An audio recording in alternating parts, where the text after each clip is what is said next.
we've always been a scientific leader. And what we are now doing, even more than we had in the past, is we're figuring out how to take that science from a science project to a product in the market. And that's what the Department of Energy is doing, and that's what we get to do at GSA as well.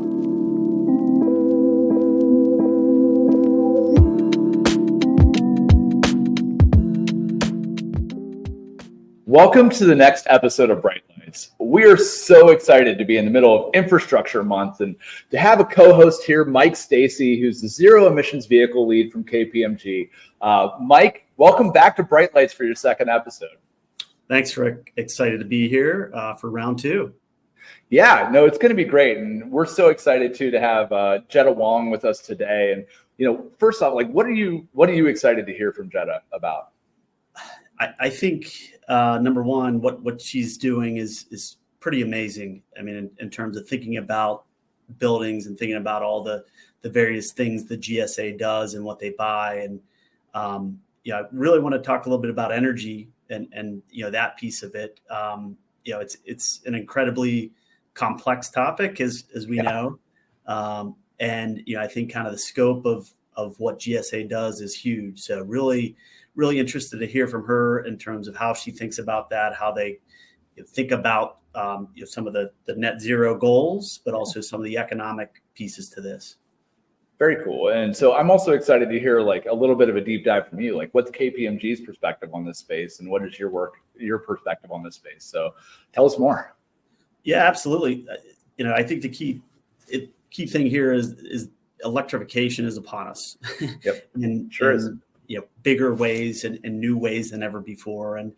And this means, both transportation and buildings and other things. And, as we think about broadly, again, this energy transition, there's a number of things that go into this, but the complexities of this, navigating the complexities of this are the key to success. Things have been tried in the past before. Some things were successful, some things have not been successful. But, as we get into how the government thinks about this, they have a huge opportunity to be a leader. The private sector is needing example. At times they need incentives, as we know. Yep. I think kind of the scope of how the federal government operates and kind of how they buy things, how they think about things, it can set a real precedent for the private sector. That precedent is needed right now.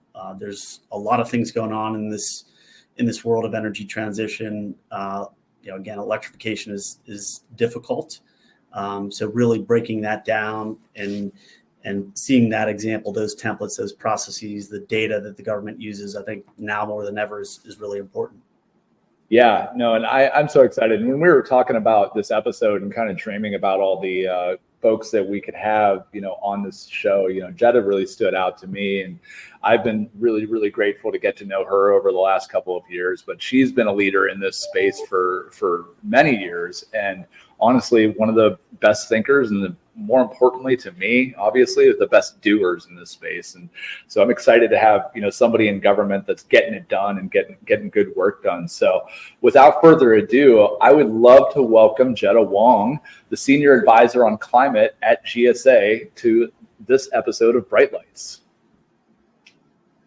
Hello, Rick. Hello, Mike. It is wonderful to see you. Thank you so much for having me. Yeah, great to have you, Jetta.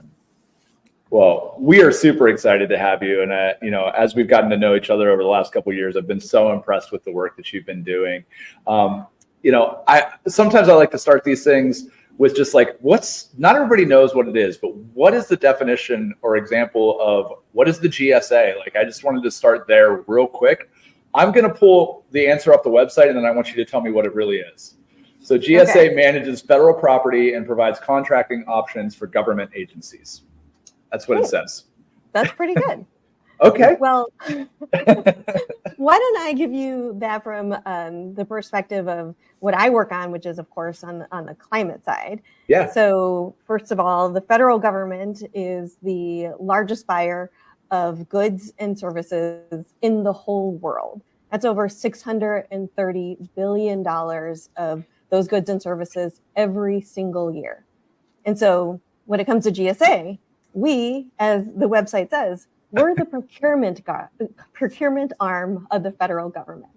Yeah. And so that means we buy those products. That includes everything from having one of the largest fleets of vehicles in the country. It also means that we are the landlord for the federal government. We have one of the largest office portfolios in the country. And then it also means that we buy all the electricity and the power for the country. We buy, well, first of all, the federal government is the largest buyer of energy in the country. The Department of Defense buys for itself, and then we basically buy for everyone else. So those are kind of some of the things that I work on here at GSA. It gives you a better perspective of what we do on a day-to-day basis. Yeah. Wow.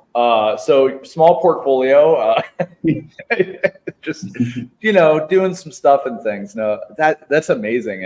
And it's so important too, just to think of, the depth and the breadth of the work that you do, and like how you are setting really some major trends in the space and for the private sector and what they're trying to accomplish. But I want to go back in the way back time machine. Jetta, like, how did you get excited about this space? Like, when did you start working in government? Like, tell me about your origin story for how you got to this position that is trying to figure out how to, be a good steward of our environment with one of the largest purchasers in the world. Well, I could go way, way back, like hiking trips in Canada and canoeing and fishing with my dad, but I won't bore all of you with that. I think really where my career started was here in Washington, D.C. I started out at a nonprofit organization, and I was working on, policies. We're here in D.C., so I'm working on tax credits and renewable portfolio standards and grant programs, all trying to kind of get the Congress or the administration to help facilitate more clean energy development in the United States. But it really wasn't until I started working for the U.S. House of Representatives, where I was a professional staffer for the House Science, Space, and Technology Committee, did I really start to kind of hone in on what my role would be in the transition to a clean energy economy. And I was really privileged, quite honestly, to work for the committee at this really critical time, because on a daily basis, I would have scientists coming in, maybe in the morning, I'd get to meet with a Nobel Prize winner, and they would tell me, amazing people. No. Who's the coolest one? I'm sorry. Do you have a favorite? Well, I do have to admit, one of my first bosses was Steve Chu, who's a Nobel Prize winner, also the former director of Berkeley National Laboratory, and of course, a former Secretary of Energy. So awesome. Very exciting. But I would meet with these amazing scientists, and they would tell me about some new whiz-bang technology, a new ceramic material that could withstand, very extreme temperatures, and how it was a breakthrough in science. And then maybe in the afternoon, I get to meet with a new utility CEO, and they would tell me very directly, we have this cost issue, it's too expensive for consumers, we have a reliability problem, and therefore we are deploying this new technology on the grid. Yeah. And I quickly realized there was a big difference between what the scientist was saying and what the utility CEO was willing to deploy on their grid. And that's actually what brought me to originally the Department of Energy, where I had the opportunity to work on a number of initiatives, including starting the Office of Technology Transitions with then Secretary Moniz, who was a great leader for the commercialization of technology. And may I be clear, has the best hair in Washington, D.C., hands down. I would agree. I'm trying to get there, quite honestly. No, that's so cool. And I love like the spread, right, between like scientists and then like the utility CEO, because where we work and focus on Bright is like there's a whole area in the middle where people are commercializing that science, right? They're trying to take that science and turn it into a product that is reliable and affordable and sustainable, and like trying to get that to a customer as an end result. That your job at OTT sounds like you fell right into the kind of middle of that, right? Well, Well, yeah. And what's really amazing in the federal government is that we've been doing terrific science for a very long time. We've always been a scientific leader. And what we are now doing, even more than we had in the past, is we're figuring out how to take that science from a science project to a product in the market. And that's what the Department of Energy is doing. And that's what we get to do at GSA as well. Yeah. So that's awesome. So we've brought to you're at GSA now. You've done some amazing things. So I want to start kind of my portion of this interview. I know we've kind of already started, but we're really hitting the basics. With my general question of like, what excites you and what scares you about this space? So like, when it comes to climate and how the government can kind of intervene in those outcomes, like what's the most exciting thing to you right now that's going on in the space? Well, there's a lot of exciting things, but my role here at GSA is really exciting because of what we were talking about earlier. The purchasing power of the federal government can change markets. And if you take away anything from this conversation around GSA, there are three things that we think about when we're thinking about markets. And the first one is that I'm super excited about is how do we make new markets for new technologies, like what we're doing with low embodied carbon construction materials. The second thing that we do here at GSA is we help reduce risk, which I'm sure for a lot of your companies at Bright is really important because the market is big and scary, but if you start to reduce risk incrementally, you can have a really big impact on the market. And so one of the things that we do is we help reduce risk by developing, testing, and deploying technologies in our buildings to demonstrate that they perform just as good and sometimes even better than traditional technologies. And then the third thing that we do when we try to create markets, which I'm really excited about, is we make the markets more transparent. We provide tools, we provide standards, we provide information that can help clarify what's going in the market and explain why sustainable products can be just as good and even better sometimes than what's going on already.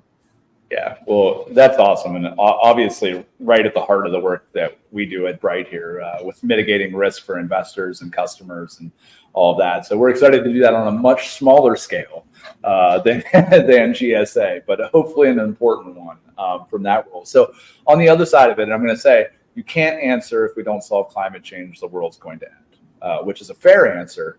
But what scares you about this space? Like what scares you about like what's going on in the climate space right now? And so I'm trying to set these guardrails, right? Excitement, so much good stuff happening. Like what do we got to be worried about?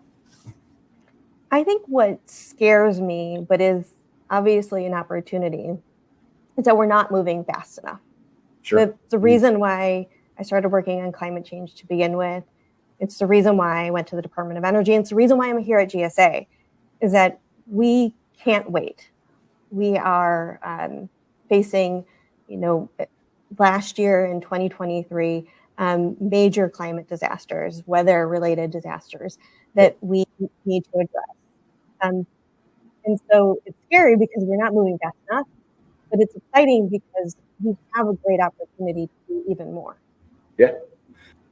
What scares you? I'm curious.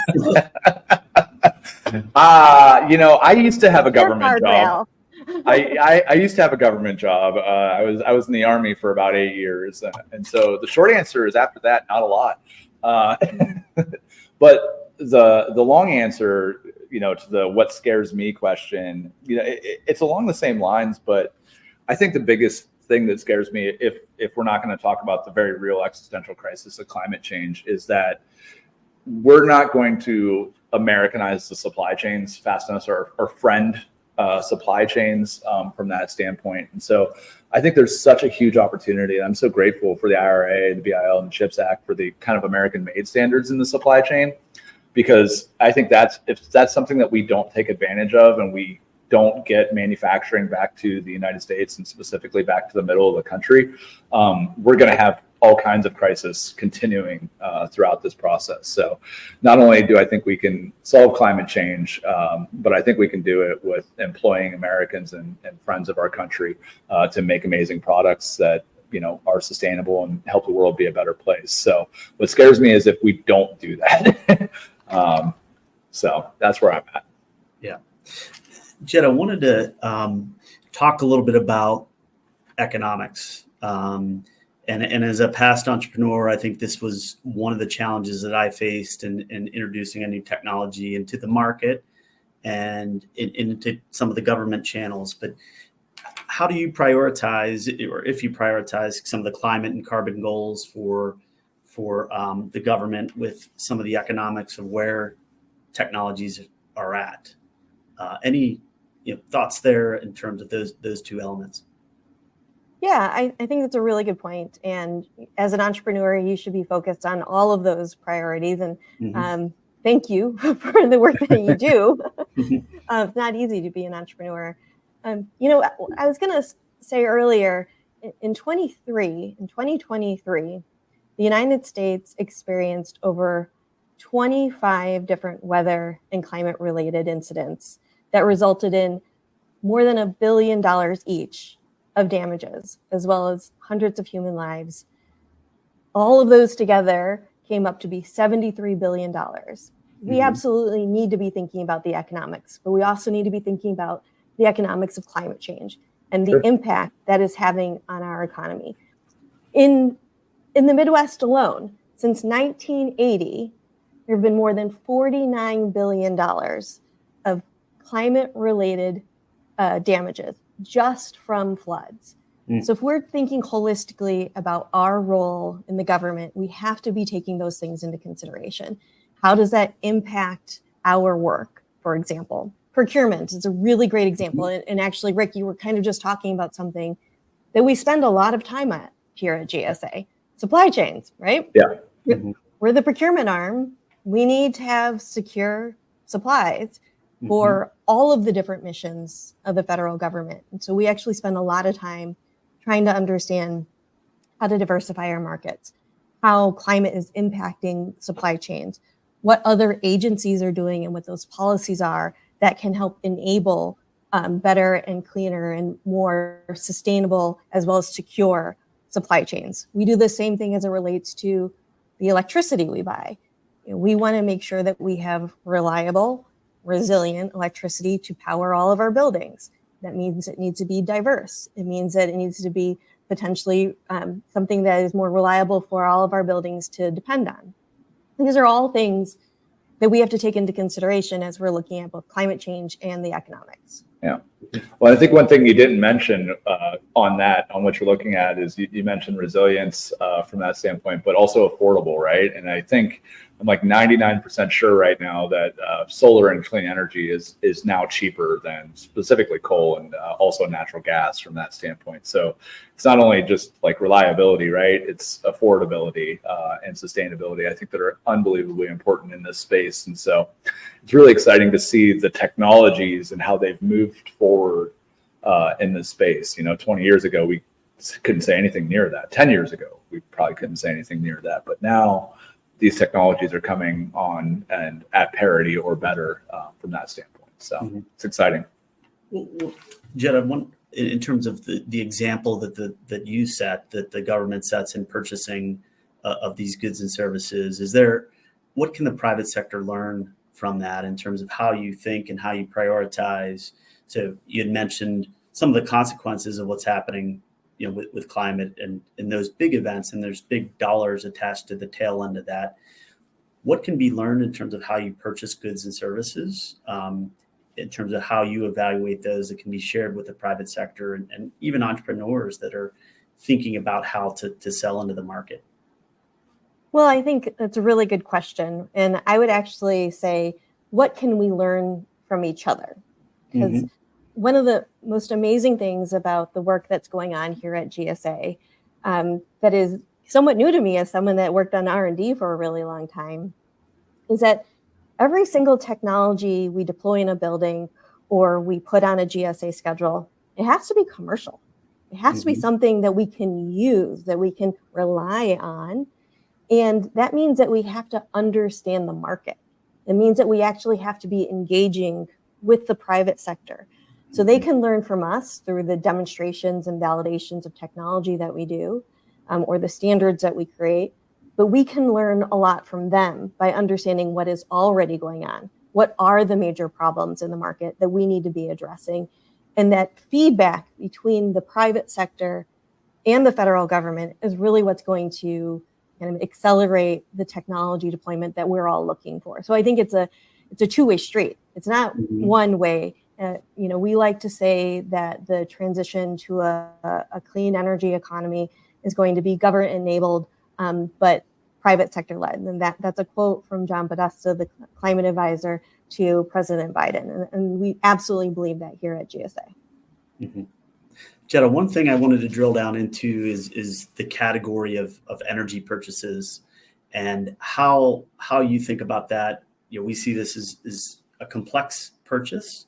There's many facets to it, many challenges to it, but understanding you've got a huge portfolio, customer base, but how do you break down the energy purchase in terms of those dynamics? It's a really good question, and it's one that we take as a very important responsibility, since we are one of two entities in the federal government that can buy this energy. And it's actually kind of feeds back into what we were just talking about around public-private partnership. In the last couple of years, GSA has signed 4 different memorandums of understanding with utilities across the country. And these MOUs are really focused on bringing together the public sector and the private sector so we can identify common goals. We have a goal in the federal government to buy 100% carbon pollution-free electricity by 2030, with 50% of that being 24/7 matching. And when we go into a state where we have a lot of load, which as the federal government, including the Department of Defense, which is a whole government approach, that's a lot of load for these utilities. And so when we sign these MOUs, we're saying we need this specific thing as part of our requirements to meet our goals. Utilities will pay attention. And we've had some really great success. In the last year, we actually helped work with Entergy Arkansas through one of our MOUs on a green tariff that they then introduced into the PUC. PC moved it very fast, and now we have about 94% of the federal load onto this green tariff, which is 100% carbon pollution-free electricity with a 24/7 match. And other entities can also buy off of this tariff, which we think is really important, because we're not just doing this for the federal government. We want others to be able to have access to this power too. And it's important in Arkansas because they have a lot of manufacturing, and that manufacturing wants to be just as clean as possible. And so it's a great economic development opportunity for them too. Wow. Yeah. That's amazing. And so that sounds like it sets a great precedent for the private sector. Is there anything else needed to incent those to piggyback off of that, or you're actually seeing some traction already there? Well, I think what is really important is that we're all sharing information. We've learned a lot from the utilities on what they need and what it looks like for them into the future. We've been working with them to understand their integrated resource plans, which many utilities across the country are forecasting a significant amount of new load on their grids. And thank you, Inflation Reduction Act, for amazing manufacturing incentives and tax credits, which are calling for new manufacturing in the United States, new data centers through the CHIPS and Science Act, for example. That's a lot of load for these utilities. And so one of the things that we're doing together is understanding what other customers need and what we need, and trying to go to the utility together to make sure that we're really understanding what we can bring to the table and what they need from us as well. Yeah, I think it's really interesting that you say that, here in Ohio and the Midwest, a lot of people are talking about electric vehicles coming online and, the demand response that's going to be and the necessary load increase. But we're actually hearing from some of the utilities that's a thing. Data centers, though, are now and happening, and we do not know how we're going to get enough generation on the grid to be able to do that. And so I think that's why they're excited to have any new generation opportunities to meet the demand that's coming through. Which I think is a huge opportunity for clean energy across the Midwest. I want to transition a little bit, and I love this topic, but so from our purview, from the startups space and what that looks like. So I know you guys have an amazing proving grounds program, right? Mm-hmm. Can you tell me a little bit about that? Yeah. So you're talking about what we call the Green Proving Ground Program, or GPG for short. Mm-hmm. It was started in 2012. It is for newer technology. Series A is, a little early. We're looking for commercial technologies that we can demonstrate and validate in our buildings. Mm-hmm. The Green Proving Ground program allows us to identify these technologies, deploy them in a building or multiple buildings, and then through a partnership with the Department of Energy and its national laboratories, we actually evaluate that technology in our building, so in a working building, provide a report back to that company so they can use that for their own activities. But we also use that report for our needs to understand what new technologies we should be deploying in our buildings. So that's the Green Proving Ground program. That was used to be about $1 million a year kind of program, but with the Inflation Reduction Act, we put $30 million into that. And so we're going to see a number of new technologies coming out of that program. But it's not just GSA. The Department of Energy, the Department of Defense, the Economic Development Agency has new programs for entrepreneurs, new programs for regional economic development and innovation. And all of those programs are really beneficial for deploying these new technologies in an area that I think a lot of companies would be really interested in. Yeah, absolutely. And we've just recently had a lot of success with some DOE programs as well. 3 of our companies got about $43 million in funding for their hydrogen technologies that they're going to be deploying across Ohio, which is it's really exciting. And that's not even to mention the Arch2 hydrogen hub thing. So there's a lot of opportunity in this space. So what does the chasm look like though, from startup idea, this early stage thing, to becoming a government vendor, all the way up to GSA? What? And I guess the question that I'm asking probably more directly or more importantly is what are the things not to do on your path to getting to be a government vendor that you might want to watch while you're growing, right? Because that's something that we come across a lot with startups. It's they had the wrong way they got set up and now they aren't venturable. What are those things that you look at? Well, first of all, I would say that it's really important to be paying attention to what the government needs and the government requirements are. But I wouldn't only focus on that. I think one of the most important things for companies, early stage companies, to think about is what is the problem in the market that they are trying to solve. If it's not a real problem, you're not going to have a market for your technology. Mm-hmm. And so it's important for you to know, what is the government working on? What is the government trying to do? Are there particular technologies that they're trying to deploy to solve a problem? Reliability, grid security, better vehicle efficiency. All of those things are important for companies to understand as they are making it way through the market, through the valley of death, and potentially making it into, the federal government. Mm-hmm.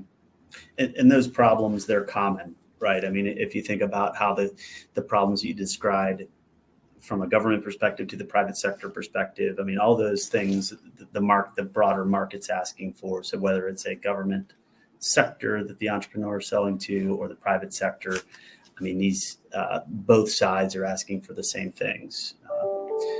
And I think that's the key. And is there any uniqueness though from a government perspective in terms of how you define your problems and needs, versus the private sector? Is there any difference there, or do you generally see that as common? So I would say that the federal government creates demand and requirements for the public good. Mm-hmm. So we're trying to push the envelope to ensure that we are meeting requirements for low cost energy, for reducing greenhouse gas emissions, for a more competitive United States manufacturing industry. Mm-hmm. And so as we think about how we develop policy in that space, we want to do that on behalf of the public. And so the things that we put into a standard, like low embodied carbon construction materials and the standards that we've created around that, the intent behind that is that we would be a leader and that others would be able to follow. And we are doing that on behalf of the public. So I think we look at it in a slightly different way, but it is all for the larger picture. Yeah. So you've been working in the federal government since 2009. So 2009 to 2024, what are the biggest changes you've seen maybe in the approach that the government takes to purchasing or the approach to climate change and all of that? Like, what have you seen in these last 15 or so years? It's a terrific question. I think when I started my career, things were really black and white. It was us versus them. In reality, it's not. We are all working on the same problems, the same challenges. We're all concerned about security and cybersecurity, competitiveness. And what I've seen in the federal government, and not just in the federal government, but in working with the private sector and nonprofits, is that it's really about what do we do together? And we have a lot more enabling legislation and funding from CHIPS and Science, from the Inflation Reduction Act, from bipartisan infrastructure law, that is allowing us to partner in ways that we have never done before. And it's really that partnership that is going to help us accelerate commercialization of new technology through new programs, working with entrepreneurs, working with incubators and economic development organizations. That's something that I've seen really grow over my time working in the federal government. And it's really exciting. And people should reach out to agencies to find out what they have to offer, because we have programs that can support entrepreneurs and support the commercialization of new technology. Yeah. Jetta, maybe one last question for me, in thinking about going back to the economics for a second, thinking about making the economics work. Are there specifically kind of creative financing structures that the government uses in some of these complex power purchase agreements, things that you've seen that have been successful? Yeah, no, that's a really great question. And in fact, I've mentioned a little bit about the Inflation Reduction Act, which of course is the largest down payment on the climate crisis that we've ever seen. GSA got $1 billion from the Inflation Reduction Act for emerging and sustainable technologies to deploy in our buildings. And so what we have done, and we announced this last June, is that we've taken that money and we're turning that into $1.9 billion through performance contracting. So again, it's all about the partnerships. How do we leverage the federal government and the dollars we have to bring more money to the table and help us renovate our buildings, in this case, with emerging and sustainable technologies? So we are taking that $1 billion, turning it to 1.9. We are electrifying more than 100 buildings, 28 of which will be net zero. And that's creating 5,000 jobs, $2.9 billion in GDP, and it's avoiding almost $500 million in energy, in money that we would spend on energy. Because when we retrofit a building, we try to do what we call a deep energy retrofit. And that means that we're trying to get to at least a 40% reduction in energy consumption in each one of those buildings. And, for all the entrepreneurs out there, what we're looking for are new technologies to help us do that. So we want energy efficiency technologies, we want grid technologies, and I'll give you just one more example of one of these performance contracts that we did. It was at the Oklahoma City Federal Building. Some people may know this building because this was the building that was bombed in 1995. We rebuilt that building. And recently, we did a renovation on that building. We did that renovation in partnership with Oklahoma Gas and Electric through a performance contract, with assistance from the Department of Energy as well as Rocky Mountain Institute. And we turned that building into a grid interactive efficient building. That means that we have new technology in there. We have solar panels, we have batteries, we have a little microgrid that it's not like actually a thing. Yeah, you turn it. You don't turn it. But we have microcontrollers that actually help us shift our load. When we see that we are using too much energy and the grid might need some of that, we can actually take ourselves off of the grid for 3 hours. We can also put energy back onto the grid. So those are all things that we're doing with new technologies, new IRA dollars, and partnerships that are enabled by the work that we're doing here in the federal government. And so we're really excited about that kind of thing across the country. Wow, that's amazing. It sounds like the plan's working then. I think so. I love it, and I greatly appreciate, we've talked a lot about like all these really big things, and sometimes like when you say $1 billion, it's just like I can't even comprehend what $1 billion means, right? And then turning $1 billion into $3 billion, well, like 2.9, and like all of that, it's just like wow. But when you actually talk about like, so this is how we did it. It's the Oklahoma City building, and that's great. I know we recently saw you in Cleveland with a building in Cleveland doing amazing work last year, I believe, or maybe the year before. From that standpoint. And so, I just want to say thank you for all the amazing work that you do at GSA. Your role is one of the most important roles in the country for folks that are, worried about climate change and are impacted by climate change, which is every living human being on the face of the planet. So from that standpoint, I just want to, on behalf of all of humanity, I want to say thank you for the work that you do in government purchasing for one of the largest purchasers in the world of energy in that space. So thank you from everybody. I want to thank you on behalf of Bright as well. As we mentioned, we thank you on behalf of the whole world, but I want to thank you on behalf of Bright for the work that you do as a senior advisor on climate at GSA. So thanks for joining us on BRITElights. Well, thank you so much, Rick and Mike, for having me. Really enjoyed the conversation and look forward to seeing the work that you're doing in the future. Awesome, Jetta. And Mike, thanks so much. Your second episode, you've done it. Next episode, we're really excited to have Anna Siefkin, the Deputy Director of the FEMP program. And that's going to be great. And we're going to dig in more on government buildings and what happens in that space. So we're really, really excited just about this work that we've been able to do, and these amazing guests like Jetta and Dan Kaloran and from EPRI and Anna. This is a great month and a great 3 episodes. So thank you so much, and we will catch you on the bright side.